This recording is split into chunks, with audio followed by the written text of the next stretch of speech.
Durante uma aula de física sobre os princípios de indução eletromagnética descobertos por Michael Faraday e formulados na lei de Faraday-Lenz, o professor realiza um experimento em que um ímã é movido para dentro e para fora de uma bobina conectada a um galvanômetro. Os alunos observam a deflexão da agulha do galvanômetro e são questionados sobre o fenômeno. Considere o experimento e os conceitos da lei de Faraday-Lenz e assinale a opção correspondente, que corresponde à correta explicação desse fenômeno. Vamos lá. Letra A. A força eletromotriz induzida na bobina é diretamente proporcional ao quadrado da velocidade com que o ímã é movido e não depende do número de espiras. Olha só. Para que eu tenha corrente induzida, ou seja, para que esse ponteirozinho do galvanômetro ele se mexa, é necessário que o ímã ele tenha uma velocidade relativa em relação, diferente de zero, em relação à bobina, em relação ao número de espiras. Só que a força eletromotriz que é induzida aqui, na hora que ele passa aqui, ele gera uma corrente. A força eletromotriz induzida, o módulo dela, é dado por ΔΦ por ΔT, que é a variação do fluxo em função do tempo. A gente coloca um sinalzinho negativo aqui para estar de acordo com a lei de Lenz. Que o sentido da corrente induzida ela tem que ser tal que o fluxo magnético que gera ela tem que ser oposto à variação do fluxo do campo magnético. Então ele tem esse sinal aqui e ΔΦ ele é dado pelo campo, a intensidade do campo vezes a área. Percebe que não tem nada a ver com velocidade. O que tem a ver com velocidade é só o caso que nós temos a situação que tem um trilho condutor e uma barra que percorre esse trilho. Deixa eu colocar aqui uma barra que percorre esse trilho. É uma barra condutora de comprimento L que ele está percorrendo esse trilho. E ela está imersa aqui em um campo magnético. A força eletromotriz induzida aqui é epsilon igual a intensidade do campo vezes o comprimento aqui da barra vezes a velocidade. Aqui ela depende da velocidade, mas não é o quadrado da velocidade. Nessa situação sim, aqui não. Então vamos lá, letra B. Se o ímã for mantido em repouso em relação à bobina, a força eletromotriz induzida será máxima, devido ao campo magnético apresentar um fluxo constante através da espira. Se o fluxo for constante, então ele não vai variar no tempo. Se ele variar no tempo, então a força eletromotriz induzida é zero. Então eu preciso que haja uma variação do fluxo para que eu tenha uma força eletromotriz induzida. Letra C. A polaridade da tensão induzida depende exclusivamente da direção do campo magnético do ímã e não depende do movimento relativo entre o ímã e a bobina. É claro que depende do movimento relativo. Imagine que esse ímã esteja em movimento.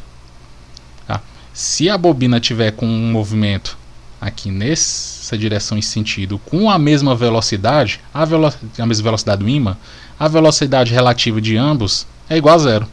Eles estão se movendo juntos com a mesma velocidade.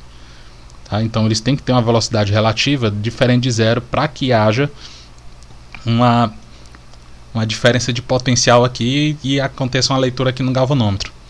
Por último, só sobrou a letra D. A corrente induzida na bobina dá origem a um campo magnético, de fato, que dá origem a um campo magnético que se opõe,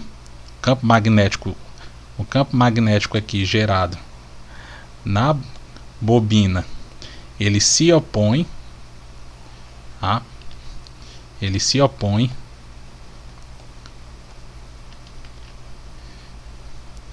o campo magnético se opõe, meu desenho está meio ruim, é para cá. O campo magnético ele se opõe à variação no fluxo magnético que o gerou, que é o enunciado básico da lei de Lenz. Então, deixa eu tirar essas aqui. Então, se o ímã ele se aproxima do ímã com velocidade relativa diferente de zero, então ele vai induzir nessa extremidade aqui um polo norte, já que o fluxo gerado aqui ele vai se opor ao campo magnético desse ímã, tá? Então se aqui é norte, aqui vai ser sul. Agora, se o ímã estiver se afastando, então os polos eles vão ser opostos. Então ele vai estar gerando o sul aqui e o norte do outro lado. A variação do fluxo sempre vai se opor à origem do campo magnético, ao campo magnético que originou. Então esse é o enunciado da lei de Lenz, portanto o gabarito aqui é a letra D.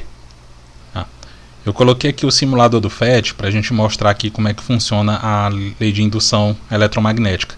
Eu tenho aqui a barra de um ímã e tenho aqui um fio enrolado aqui, fazendo uma bobina ligada aqui numa lâmpada. Quando eu movimento aqui, ó, percebe que eu gero corrente.